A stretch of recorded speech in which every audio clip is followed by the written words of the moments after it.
I'm here the scientific director of the BIS Institute. I will say later a little bit more about BIS. There's also changed a little bit, and I'll tell that a little bit at the end.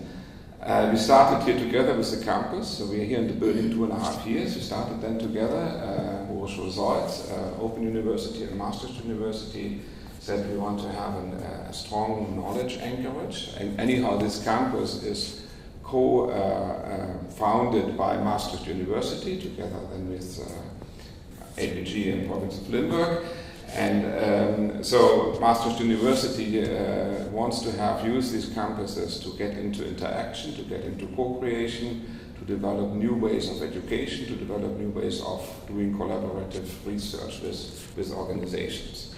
And my role has been to get that started over the last 3.5 years. But that's not the topic tonight. What I want to talk about, and I was asked to talk about, is artificial intelligence in project management. Now, I'm myself a mathematician, and I have an academic link to project management, funnily enough. So when I started my PhD, I worked on algorithmic methods to predict the duration of projects, and I worked a lot on optimization problems for planning projects under resource constraints. And even my computer science career, so I did mathematics and optimization then, but I also did a lot of system integration. And that was also in that, and there was already a link to AI. So that was in 1990, I was involved in a project where, together with an AI institute, where we said, let us develop a huge set of algorithms, all the algorithms that are available in the academic literature, implement them in one computer system, and it was mostly algorithms on project scheduling, on resource planning and so on predicting, and we want to put all the algorithms together in one system. And the idea was, once you have all the algorithms on project management in the system, you can use the algorithms to improve the system, because any computer system is in a sense also a project management system. So developed that software, and that brought me actually a little bit in AI and learning and so on, and also in distributed computing. So that's a bit my academic background, so I have linkages, and I have also a slide on that later on, what I think what is relevant in terms of algorithms and so on in project management, but I'm inviting you to correct me or to add things to that. So that's my background in that area. And then obviously I'm running a big project here since 2.5 or 3.5 years, and we are running a lot of projects within the institute, maybe a much smaller project with a much lower budget than the project that you are responsible for. Okay. So what I will do in the talk is I want to start, now I learned that I don't have to look to the back, I can look here. What I want to do, I want to start with digitization in project management, to give a small, what I think, what could be relevant more in general in terms of what we call now digitization of economy, where are the links to project management. Then I will have a couple of slides where I zoom into some recent developments in AI. Those which are mostly in the news, and try to explain to you a little bit about what is actually machine learning, how simple it is, and deep learning a little bit. And then I also want to put that AI, these developments in AI in a broader data science perspective, because a lot what we call AI is actually not really AI. It's not done by AI. It's done by econometricians, statisticians, operations researchers. But it became somehow a synonym for a broader development that we have now other tools available to quantify things, to plan things, and so on. And then at the end, I will say a little bit at the innovation method that we're using at BIS, and a little bit about the developments. So that's my plan. I want to finish that within an hour, and let's see how that goes. I would really like to have a signal when I'm, say, 15 minutes now at the end, or like that, or 5 minutes. Maybe 15 is safer, then I can start planning do my project management over here and adapt my schedule. Okay, so sorry, this was... now, let me start with digitization and project management. I guess a couple of key problems that I think to remember and that digitization can help.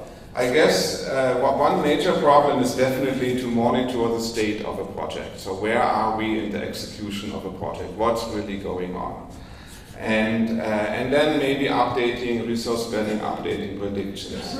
And I guess digitization, and probably you all see that in your daily practice, can have a major impact because we can basically, the information flow is getting better, there are more sensors. If it is a more project where you have to censor information, and team members can exchange better information. So in theory, you should be able to have much better view on the state of a project. And there can be a lot of technology that, or AI and other technology that can help here. The other thing is, certainly, that's what I worked on, is predicting durations of projects, making a planning. So telling your suppliers, your customers, how long will it take your project? And based on what you do the predictions, and then there's a lot of statistics going on.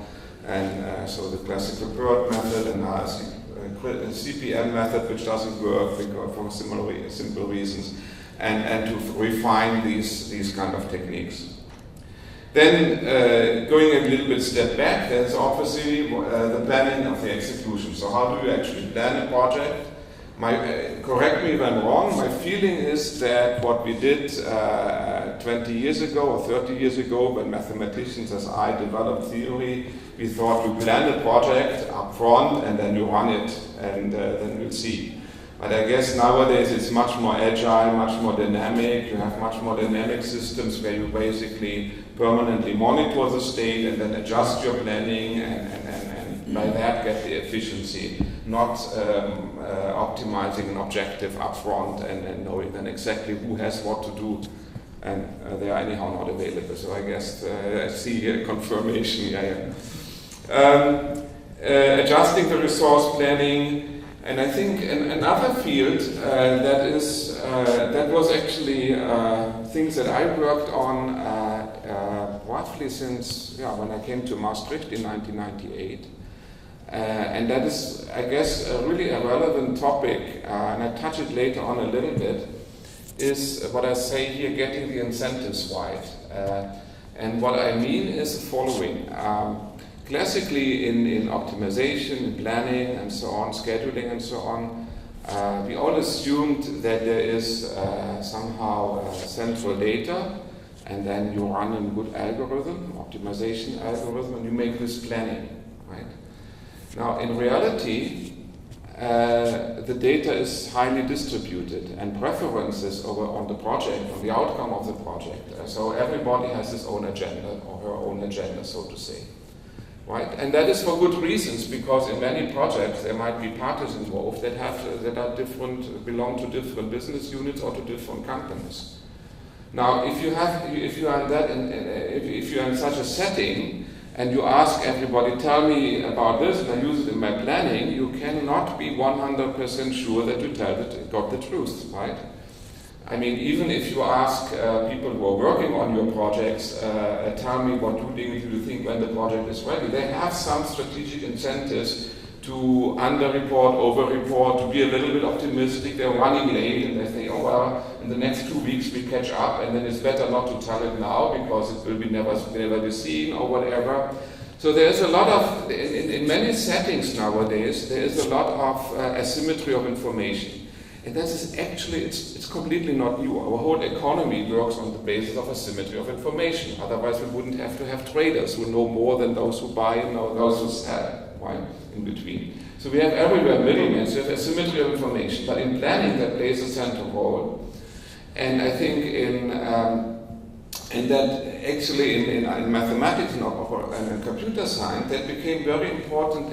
That was a side effect of digitization of the internet, that people were looking much more in these incentive problems. So what is, if we use a distributed system, a a market platform or any kind of distributed system on the internet, how do we actually get the data correctly to the central computing? How do we get the incentives right? How do we get people reporting their preferences based on what we can make them recommendation, based on what we can make choices? And I think that is something that there probably also where a lot of research has been done in recent years, getting incentives right. How do we deal with these different preferences? How do we combine them? And how do we then feed these preferences into decision software, decision support software, and based on that, advise the project manager on how to act and so on. Good. So that seems, and now what am I missing? So where are the key problems in project management where digitization helps already or should help? Is there something missing? Andy? You can have the mic or speak loudly. Oh yes. The human way of adapting new technology. I see. Yeah, just the speed of differs per person to right. have something new. So you can have like best ideas, but it doesn't mean that everyone can keep up with it. Right. And to keep really the teams, if you're using a kind of a technology, how can you guarantee that the people adapt it and use it in a proper way and feel comfortable in using it? Yeah, okay, good point, yeah. Others? Yes? To recognize scope creep, moving away from the straight line to the goal. New challenges, new requests, perhaps request too much detail, moving away. Yeah. Okay, thank you. Others? Okay, let me then, so I touched it a little bit. I think the opportunities that we have in that field and in many other fields is really that we have advances in the data infrastructure, so we can exchange. We have the whole cloud solution, so we have IoT, we have more sensors. We can basically collect more data.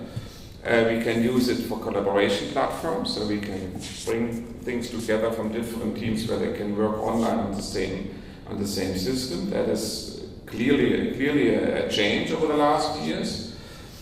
If I talk about AI, it's very much extending the scope of data that can be analyzed by algorithmic means. So it's not so that the classical numerical data that you have in the ERP system can be analyzed in a better way. It's really the extension of scope. When you saw this small video about this Vera project that we were doing at the BIS Institute, it's really using then sentiment analysis in a call center setting. So that is data that could formerly only analyzed by a human being. Now it can be analyzed by software, by AI software. And then you can feed that into the interaction with the customer in that sense. There are some advantages in predictive and prescriptive analytics. I say more about that, but actually not too many, I would say. And then there's certainly also the whole topic of platform economics, so the digital platforms, the Ubers, the Airbnbs, and so on, that show up also in many other areas, whereby you basically say platform economics is basically we have digital marketplaces and we can organize resources in a more flexible way. Right? It leads to that we can find specialists for a particular problem easily, that we basically get new ways of matching demand and supply on a much more granular basis, also changing a little bit the statics between companies and the different roles that companies have. And the last one is there has been, that has a bit to do with the incentives. There's even a field now that is called social computing. And social computing is about, sometimes it's also called people science. It's really about, can I in a smart way connect human thinking, human brains with systems? So humans interact with the system, and they read something, they act something, they make choices, and then the system takes these choices and then comes to new conclusions. I don't know whether I have a slide later, so maybe if I have it, I skip it then. But I give you an example that is been developed in that context, and it has again to do with project management. Now, what people tried out is the following. It's very difficult to predict really the duration of a project often. If many people are involved, and it has to do with because people have their own gut feeling or they have information that they cannot reveal, that they don't want to reveal. Now, you could all ask them, send them emails, and then send them questionnaires. That would be one way, and then analyzing the answers of the questionnaires, you could try to make a new prediction. But what you also can do is you can set up a prediction market.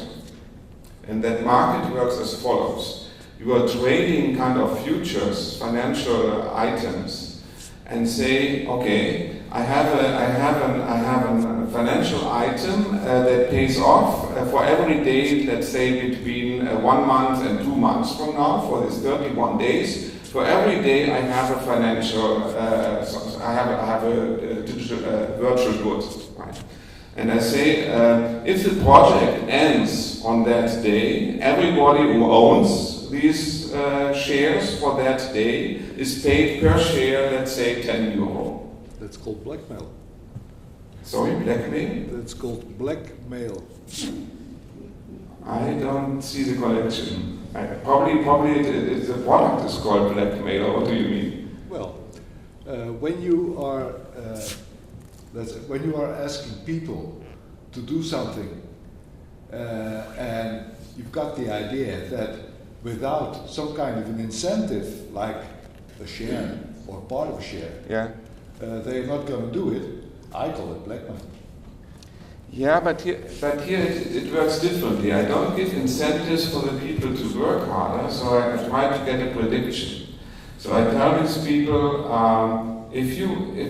so I pay out the shares and then I didn't tell the second part. So I have these shares and they pay out if that is the realization of the day. Now, and then I put shares for every day in the market and I let people trade these shares.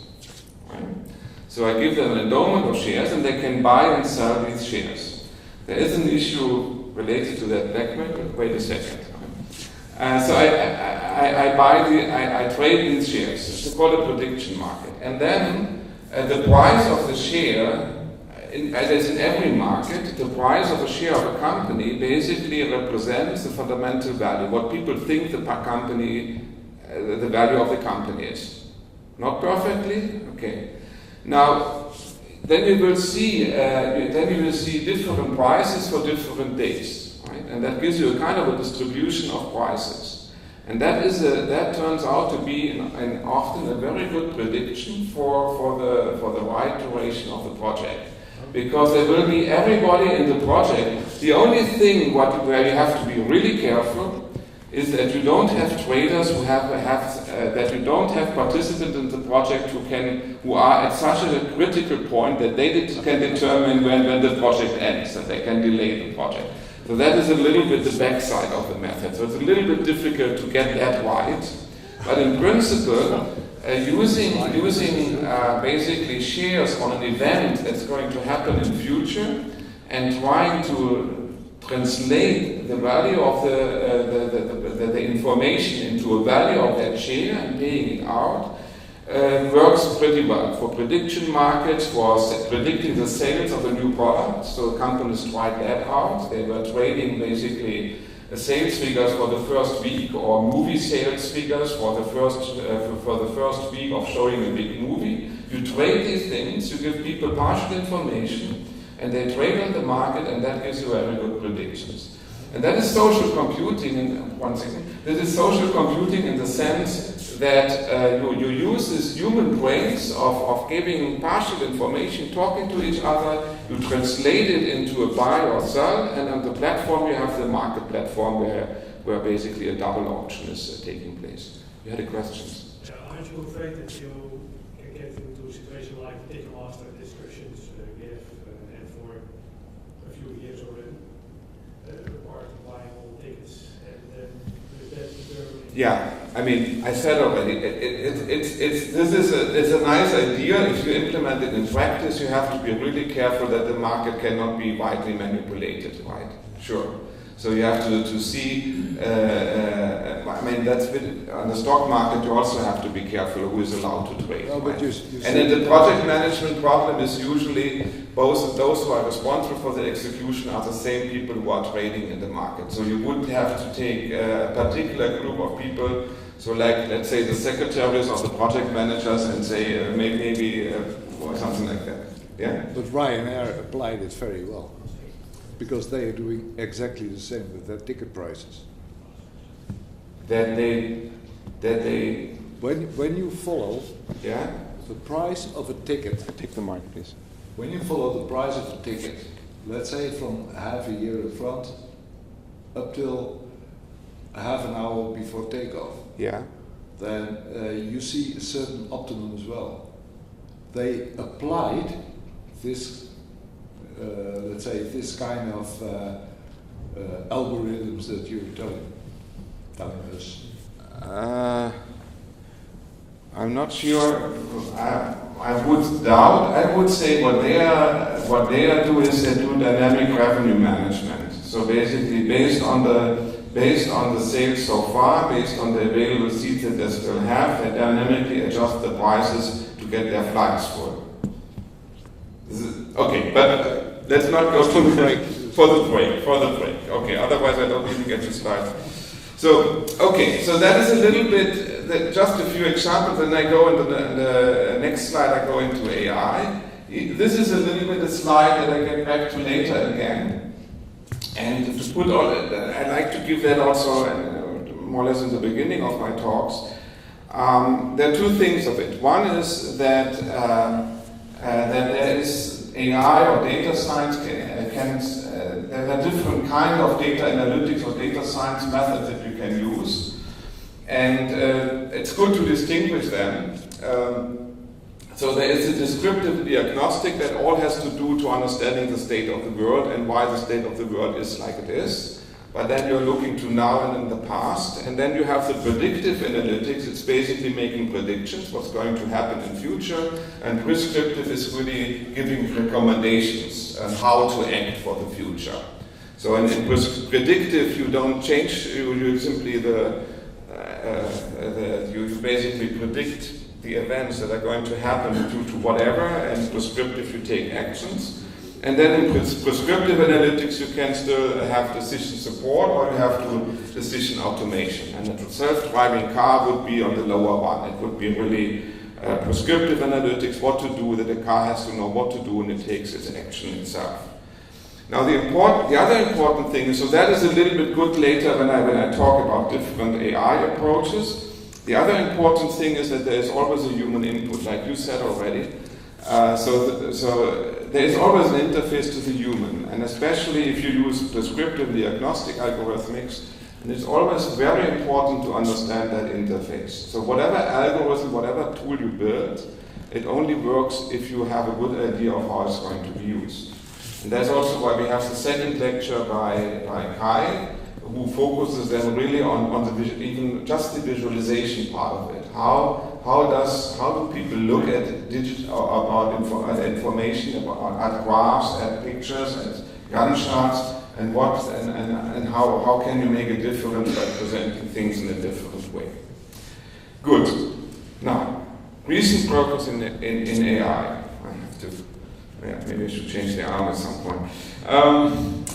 Recent project in AI, and I think it's fair to say that what you mostly read about when you read about artificial intelligence is some form of machine learning. So if you read the news, people are saying artificial intelligence is about software that learns to improve itself, right?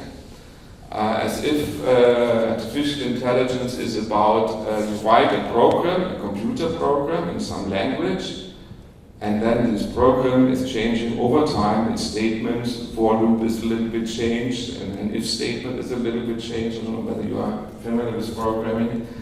It's not as much as that, but there is a lot of the learning in artificial intelligence is basically what makes the hype. That there is somehow from using the algorithms, training them in the beginning, using them, they get better and better and better, and that is the idea. And then there are some people who say that it's growing exponentially, and so we are getting into, and they learn to program themselves, and then if something is growing, well, why should there be an end? And then the computers are taking over and so on.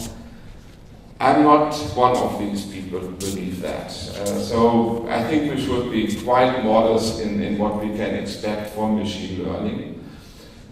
It has its advantages, and I'm not alone in that sense. Or basically, it's based also what I read from leading AI researchers. So recently, I read an article in Communications of the ACM, American Computing Machinery Association.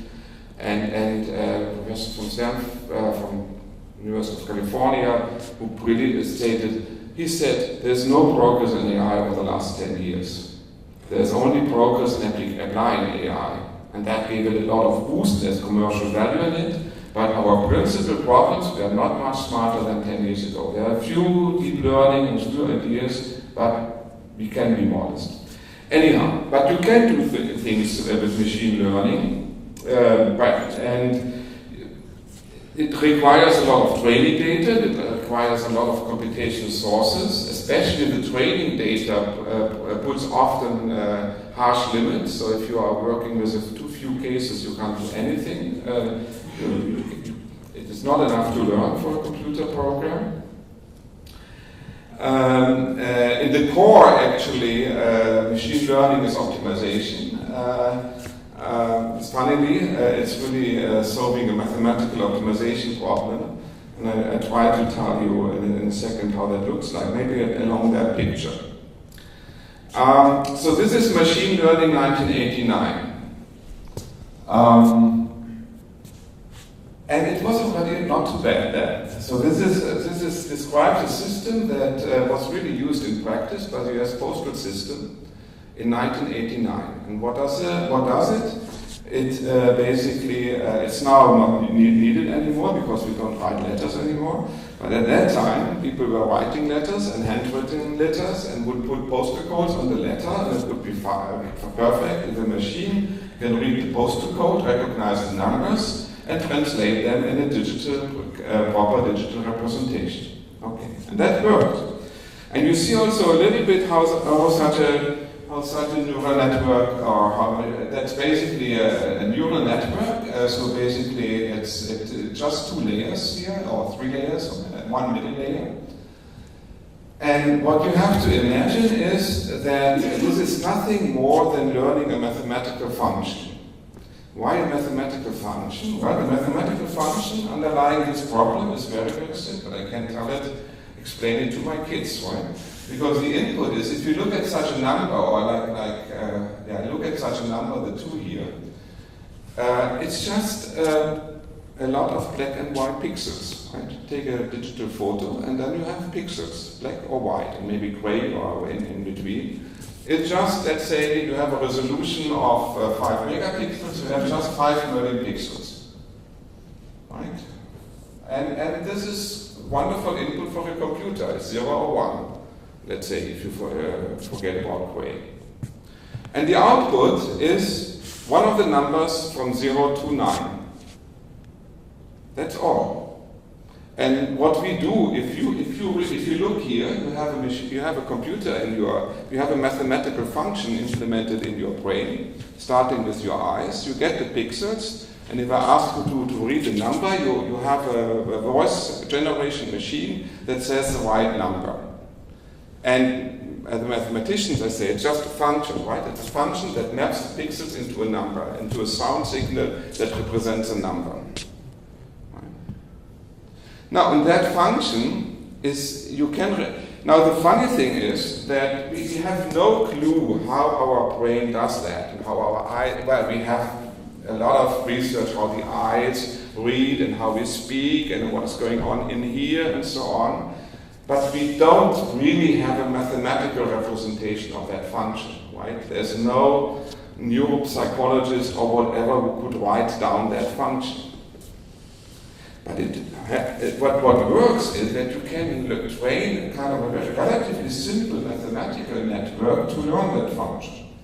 And what you basically do is you say, and let's go from bottom to top, you put here into these many data points, you put all these pixels. And then all these pixels, any of these pixels is somehow connected to, let's say, a data point here. So just a little bit memory with computer. And on all of these arcs, there is a mathematical transformation. You take what is here and transform it mathematically, exponential functions, quadratic functions, or whatever. You transform it into another number. And then in these points, the transformation of many is collected into one big formula, and that produces another number. And this number is again sent to all this, to the 0 to the 9. And there again, there is a kind of a black box mathematical formula that transforms that into yes or no, whether it's a 0 and so on. Right? And I don't have the function at hand, but you could write down these functions, and in these functions, in these mathematical expressions, you will see many parameters. That's basically things that can be adjusted, like in your parameters, I guess that's clear, right? You can change them a little bit. And in the beginning, you start just with any setting of these parameters. And then you feed, and then you execute this mathematical function, and you see, look, what is the result? And then in the beginning, it will be always wrong, almost always. But by any of these mistakes, you simply change a little bit the parameters, right? And that is the learning. So that is feedback learning. So basically, on all these billions of mistakes that the system makes, you always change it a little bit. And at the end of the day, you have learned good parameters. And if you build this network complicated enough, it's surprisingly that you get basically 100% perfect approximations. Right? It will never be always correct, but it will be correct in almost all cases. And basically, and then you can go out and you can write down this mathematical functions, and you can ask a neuroscientist, can you make sense of it? No, for sure not. He just sees millions of parameters. That doesn't make sense.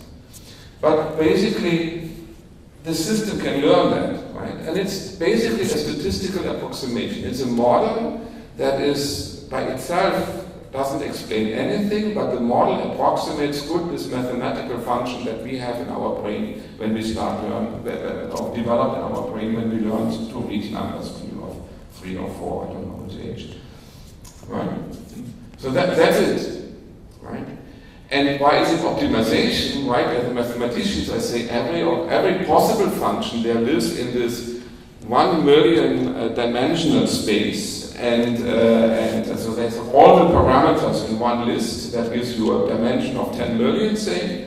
And in this space, I'm searching the right point that represents the right function. And then I start somewhere and I try to optimize and move in the search in this space to get to the right point. That's it. And that's machine learning in 1989. And then you get now in recent years, we got much better in that, so that's 2017. And in some sense, this is again the same thing. So that is basically you give a picture, and the machine learning has to identify where are the faces, and then identify emotions on the faces, and then replace the emotions by the right emoji. And then the network looks like that, right?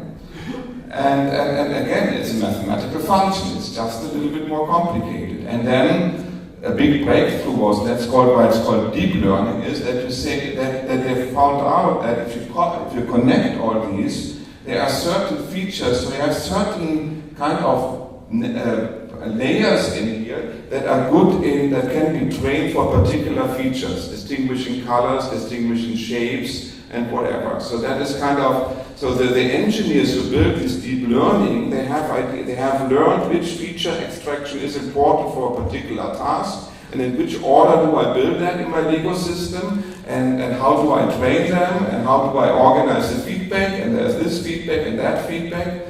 I don't know, and they are very classical steepest descent methods that we learned in school from Newton. They still work. There are some very old methods that turn out to work that converge very fast.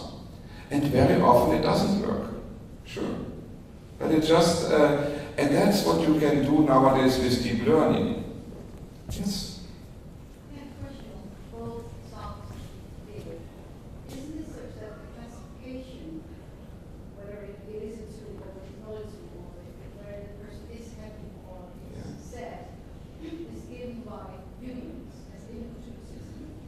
And that is what I called in the previous slide, that is supervised learning. So these are examples from supervised learning where you basically have to give the system enough correct answers, and based on that it can do the classification.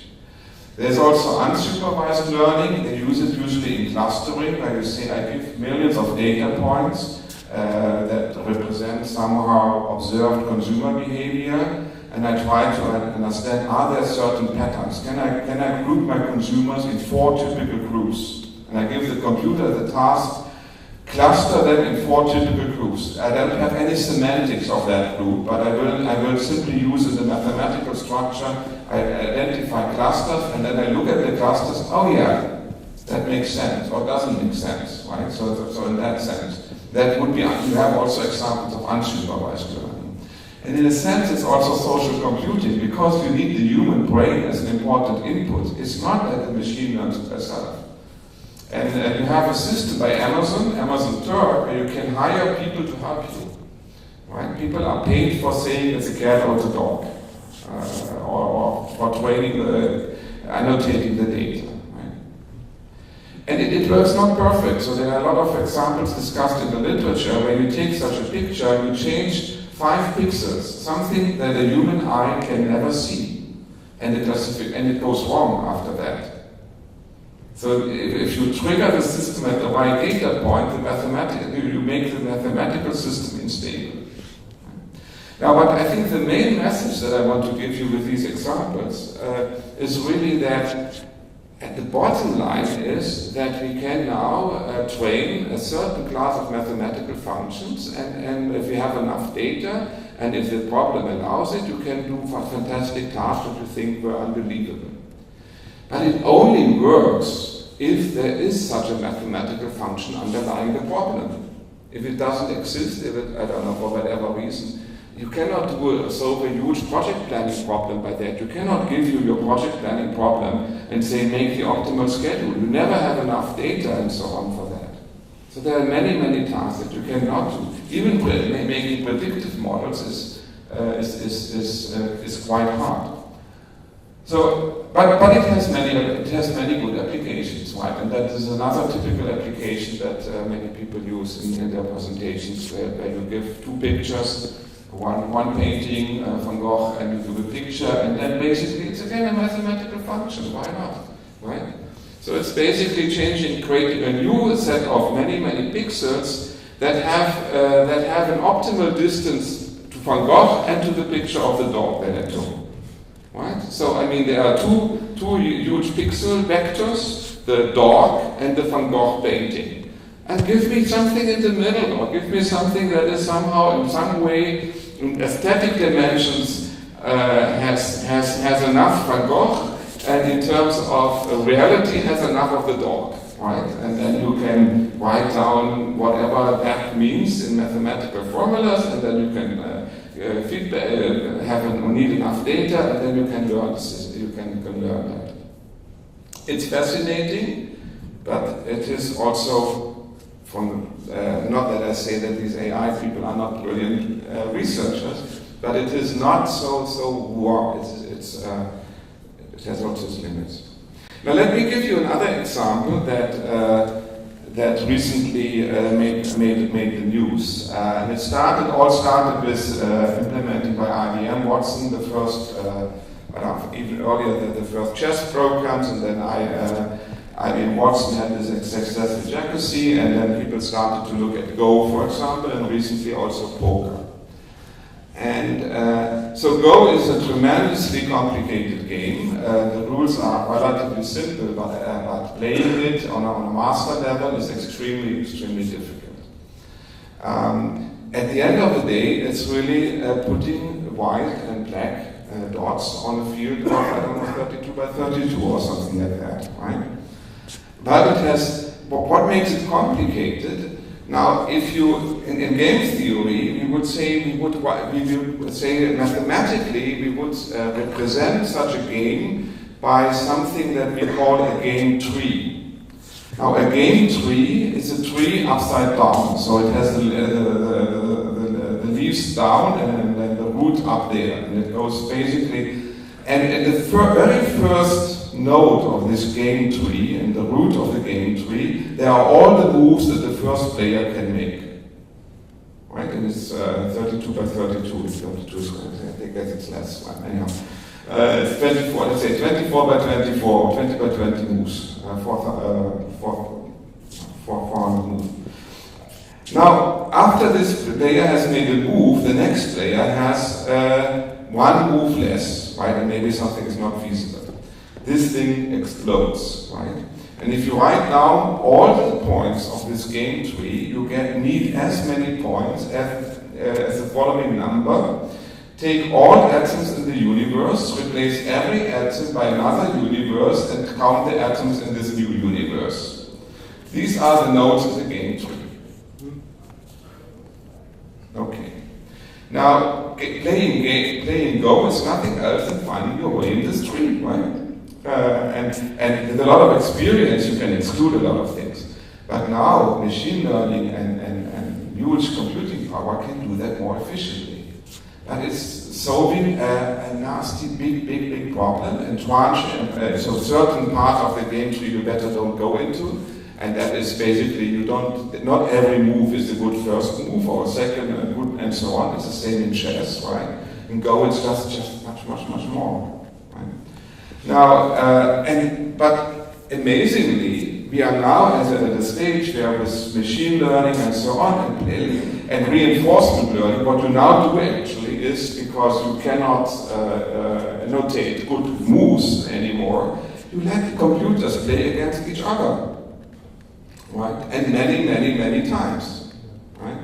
And every time they lose, they learn a little bit, and then you give them a feedback, and so on, you analyze what happened and so on. And here is how fast a computer can learn. I don't know if I've seen that before. So this is basically AlphaGo's success rate, so by Google AlphaGo. So this is the level in whatever ELO rating, whatever that means, of the best Go player in the world right now. This is time in hours. And this is the ELO level of a Go program, of AlphaGo, the learning curve of that program. And you see here with reinforcement learning, after roughly 35 hours of playing, the program is better than the best player in the world. And this program has only the knowledge of the game, the rules. There is no libraries, no books, nothing, there's no training, no human training. It's a stupid computer program that starts with the rules and that learns in 35 hours to be better than the best Go player in the world. And then you can do that with other kinds of supervised learning. Yeah, then it's like that, right? So that is, in a sense, it's fascinating. But again, I then say, well, mathematically, well, this is the game tree of Go is huge, but it is pretty much structured. Now, there's also poker. Poker is a bit more complicated because now you think in poker you can cheat a little bit and you can bluff a little bit and so on. And still, in poker is also now computer programs can defeat the best poker players. And it's not that they learn to, with emotion recognition, look into the face of their human counterpart and learn how to play. It's simply they can analyze the game tree damn good and damn fast, right? And they're learning even they play then many rounds, and they learn a little bit how the opposite opponent is playing. So it's not it's an opponent-dependent strategy that they learn, but they are simply extremely good in processing that information. Good. Now, if you look at that a little bit critical, on one side, I think there are fascinating applications for that, and they are mostly, if you go back to the analytics graph, they are mostly in the prescriptive and descriptive, and a little bit, in the descriptive analytics and diagnostic analytics. If you go to predictive, it's difficult. Playing Go is in a sense prescriptive because you have to make moves actively. So in a sense it is a very narrow but an amazing progress in prescriptive analytics. But if you go to the real games that you are playing in your project schemes, in your daily, I'm playing daily in all kinds of dimensions, project leading people and so on, even in research, it's a completely different game. And expecting that a computer program that can essentially truncate a search tree efficiently or learn a mathematical function, expecting that that can replace our work is far-fetched. Because it would basically say all what we do is permanently applying a mathematical function. That would be very functional. Right? This is my input, now I do this. Now I do that. And no, it's not how we live, it's not how we interact. Good. So that's one point. So I think when there's a lot still more to be done, but it can easily be that after another 2 years we say, oh, now we harvested all the low-hanging fruit with deep learning, and now we're getting to the real challenges. We want to have statistical certainty. We want to have reliability. If you take the self-driving car, it's also a reactive system dynamically, but at which point do we get the qualities that we need in these systems? And the other critical thing is, and that is now, one can debate a lot about that, to which extent we don't get really new insights, right? Often.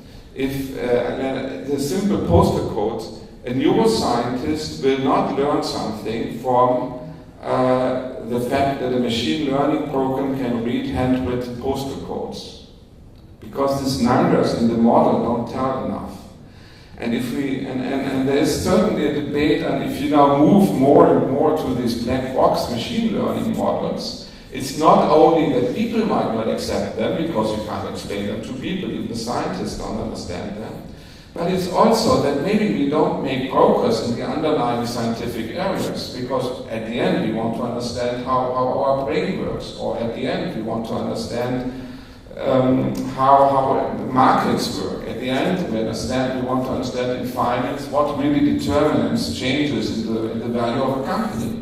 What are good strategies and so on. We don't want to have a black box that tells the management of a company, do this, based on machine learning of 1,000 other similar companies in the world. Right? We want to get this deep understanding. Do we get it? Interesting. Okay. So there are advantages and there are also these disadvantages that I just mentioned. And there are also a lot of flaws in seeing causalities and correlations where there are or none, and many people, I don't have one example in my head at that time of the day. But but the basic thing is it's going to be an enormous helpful tool, especially for cognitive things. But if you go deeper understanding, getting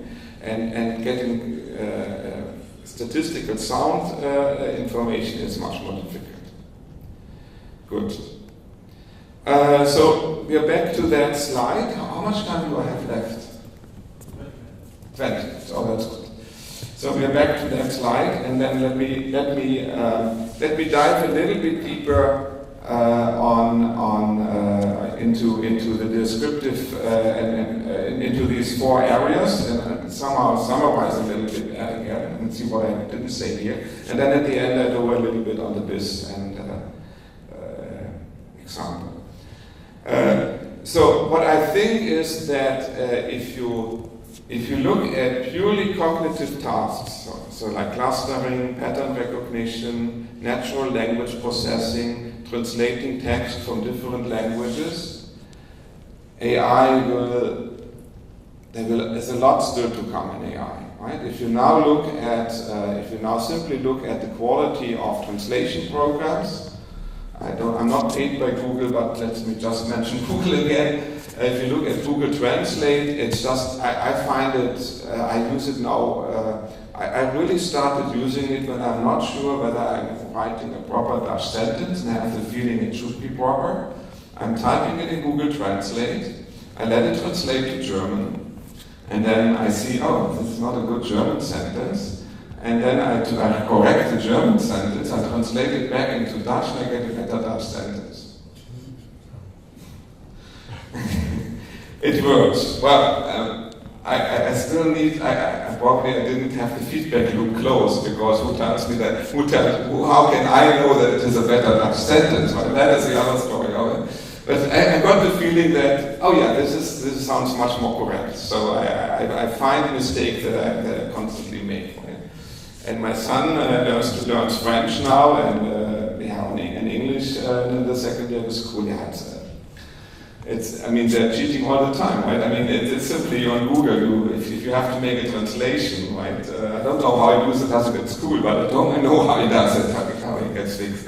But they learn it. You see, it's also, you learn from that. And these are simple things that basically have sufficient structure, and there's no reason at all why not let a computer do these simple things that have sufficient structure. Where these mathematical functions work, let them do it. We are not doing our bookkeeping in handwritten books since a couple of years, right? Don't we? Right? We have ERP systems, we have databases, we have computers, and so on. Let's do that.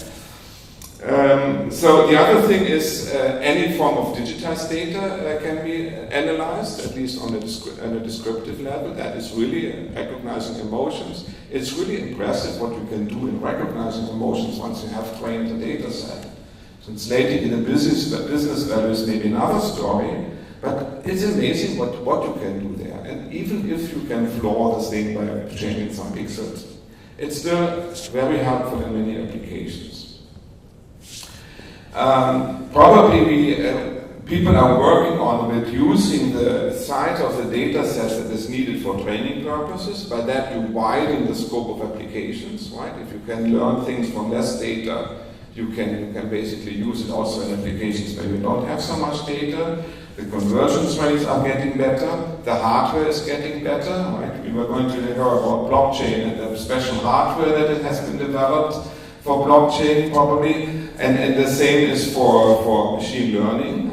You know what really, also from the hardware perspective, what helped so much that we have so good machine learning, deep learning algorithms nowadays? What helped?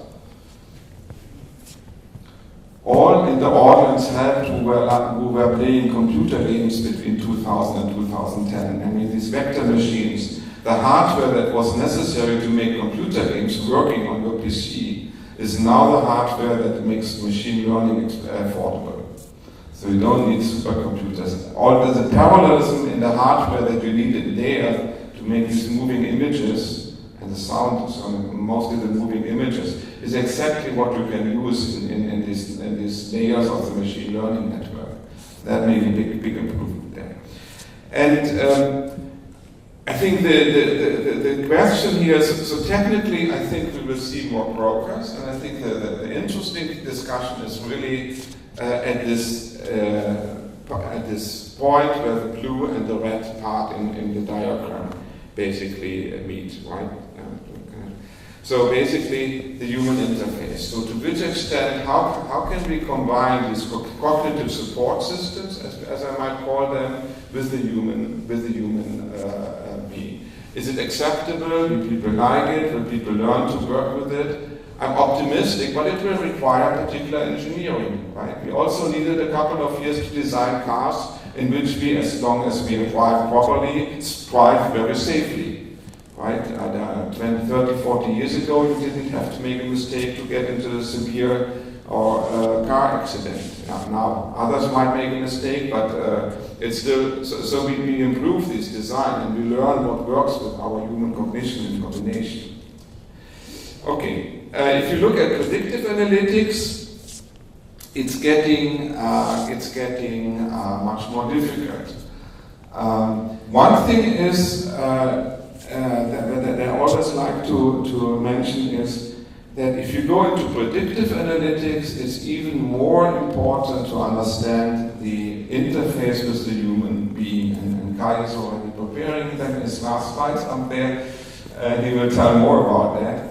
And that has all to do with, I think that has all to do with the way how we can, whether we as human beings understand statistics. There are two very nice books on that. One is by Kahneman. He's a psychologist who won a Nobel Prize in Economics in 2005 or 6. And he has written a wonderful book that Thinking Fast and Thinking Fast and Slow. And in his book he explains very nicely that we are very, very bad in understanding numbers, interpreting statistics, interpreting probabilities, and so on. We make really permanent mistakes. And if you give people better tools and give them statistics, it doesn't mean that they can act on that.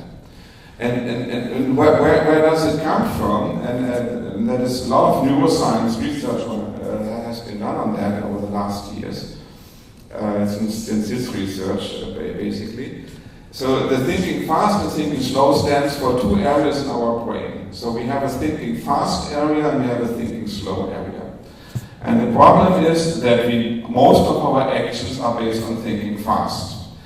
And that is just by evolution, right? If you are in the wilderness and the lion is coming, you better think fast than act slow, right? You have to use a heuristic. And we use, I think a colleague here from BIS told me that there's a whole category. We have 40 different psychological heuristics that we're permanently using. And these are heuristics, also like in mathematics, they're approximate solutions, and they can be pretty bad.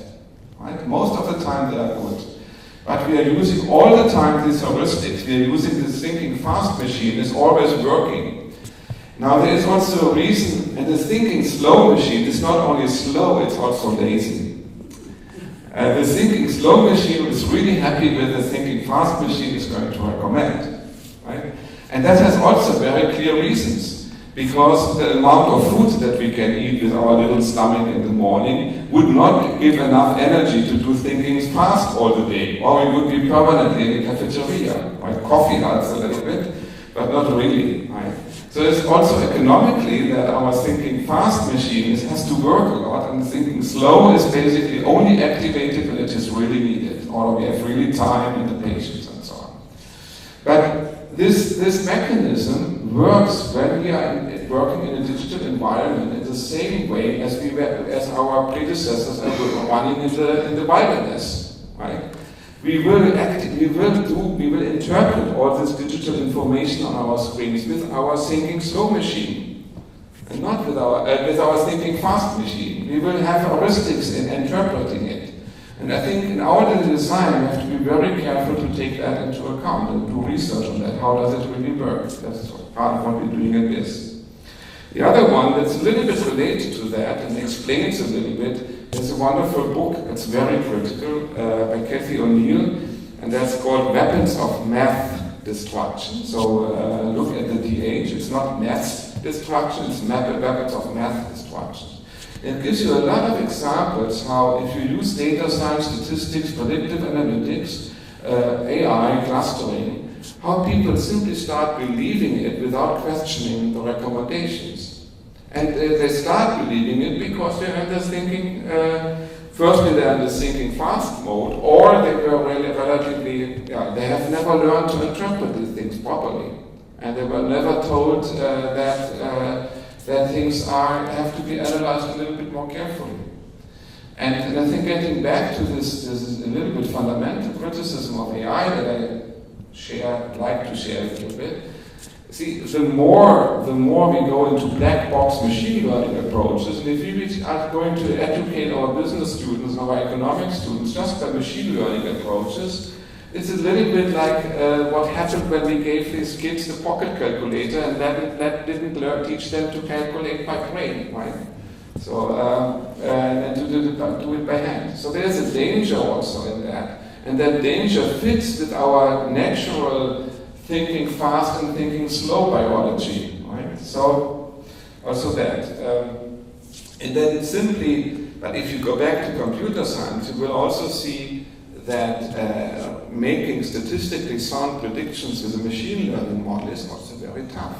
You can't do that. You need the mathematical insight, the statistical knowledge. You have to put them into your model, and then you can calibrate a model, you can optimize the model. And if you throw that all away, you lose too much of knowledge that has been developed over 15 years. What you can do is you can combine the two. You can build hybrid methods where you basically say, I do time series analysis, I have 100 variables in my time series models, and no statistical econometric model can handle that, but I can use a computer to select the relevant variables by machine learning. So I do a classical approach, make a prediction with 5 variables, and then I throw away one of them and replace it by the other. And that machine learning can be done then again with machine learning. So there are hybrid methods that will probably help us to build better tools. And if you really go into prescriptive analytics, I think there will be still some time where we are going to show students that one, and that is already, I guess, a math student, that's one engineering student, a business student would run away already, he wouldn't understand the sigmas. But so these kind of models will still for some time play a role here. And again, you see developments in hybrid methods for optimization problems where you simply have many different approaches to solve such a problem, and the machine learning is helped to select some parameters on parameterizing the computation and so on. So you see that we can use this learning in some context, but it will not be that a black box can simply solve such a mathematical optimization problem. The same, I think I skipped that given the time. I think there's another one that's a nice example that was done by, I forgot your first name, Frank Teusmann and Olga, I think Olga Stankova from Maastricht University. And it shows a little bit how other fields that have been developed in the quantitative field of economics or mathematics over the last years can nowadays, in this digital kind of context, can start to play a role. And thank you. And in this case, it's related to strategic decision making, and what they basically combined is cancer therapy with game theory. How can you combine that? Now there's a theory on evolutionary game theory. So basically you have basically a stylized model system of small players, and you put them in a game of strategic interaction, and you play them against each other, and they have different strategies, and then you see what strategies are evolving over time, what strategies are fit, have a high fitness, and then what strategies survive many millions of generations, right? And there has been theory developed over when such a system stabilizes, certain trends in the system. That field is called evolutionary game theory. And now it turns out that you can use that theory in cancer treatment.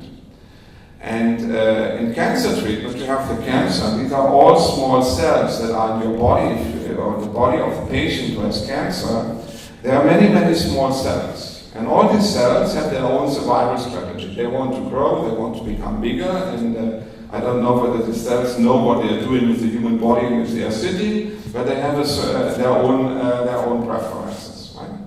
Now typically what the doctor, and the doctor is basically the opponent, right? He's playing a game, in a sense. A game is a strange word, but mathematically I say it's a game against these cancer cells.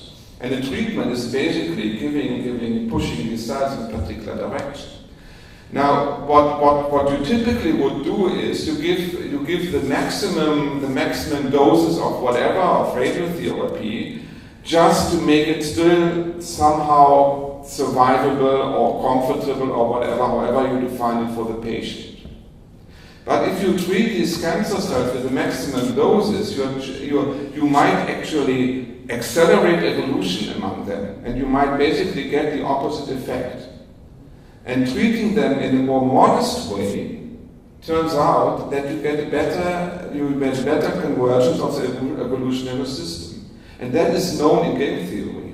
So in evolutionary game theory, we have learned how to modestly trigger a system to get into a particular state. And there's now this group here at Maastricht University, they're working international team, but also some other groups who are really working on using evolutionary game theory in this kind of cancer treatments. And that is, now probably they want to, that is also happening these days next to AI. Now at some, probably they will say this is also artificial intelligence, because if they say this is artificial intelligence, they get extra funding. But strictly speaking, it's not artificial intelligence. But just to give you an idea, that this development of multitude infrastructure, better computing power, all the mathematical theory that we have developed over the last 40, 50 years is now getting more and more impact. I'm now out of time, right? Good, 2 minutes. Let me finally say a little bit, a few words, 2 minutes, what we are doing here. We started here as a Business Intelligence and Smart Services Institute. We have with Hochschule, with Open University, Maastricht University. I'm from Maastricht University. Now we are, after 3.5 years, we think we can bring in much more our own strengths by having 3 expertise centers here. So from now on, we will have will have its own expertise center. This guy, for example, in data visualization. We will have an expertise center by Open University. We will have a follow-up of BIS, of the old BIS. We give it a little bit different name. We call it now the Brightlands Institute for Digital Smart Societies. The D doesn't have a place in the acronym, but we didn't want to change the acronym for the moment. And what you see here is a little bit, I guess, what I tried also to transfer in my presentation. I think that the key thing that we have to work on nowadays is take all this digital technology, this algorithmic technology, this data, and analyze the interface as the green part of the picture. Take the blue area, and wherever we are in technology, are we on the descriptive, prescriptive, and so on, analyze the blue part, the interface with the blue part. And we are going to do that in legal analysis, we are going to do that in neuroscience, cognitive networks, we are going to do definitely in health, we are looking at smart digital society. So basically, I think it's time to improve and to work on a better understanding how we can embed the fantastic opportunities of these technologies in a meaningful way, a sustainable way, into the real problems that we have as mankind. And don't forget, and on that level, don't forget the human. And here's my last quote, and I think also related to the point that I want to make. Machine learning is not, AI is not taking over, and there's a nice quote by Konrad Zuse. Who knows who Konrad Zuse is? The Germans among us might know. Yeah, he developed, you can see, he developed parallel to von Neumann, the first computer in the world, and Berlin is still in the museum. And Konrad Zuse said so nicely, die Gefahr, dass der Computer wird wie der Mensch, ist nicht so groß, wie die Gefahr, dass der Mensch wird wie der Computer. So, that's my last sentence here, and we probably don't have time for that slide, but we can do it in the break. But maybe two questions are allowed. Thank you very much. No questions? Good.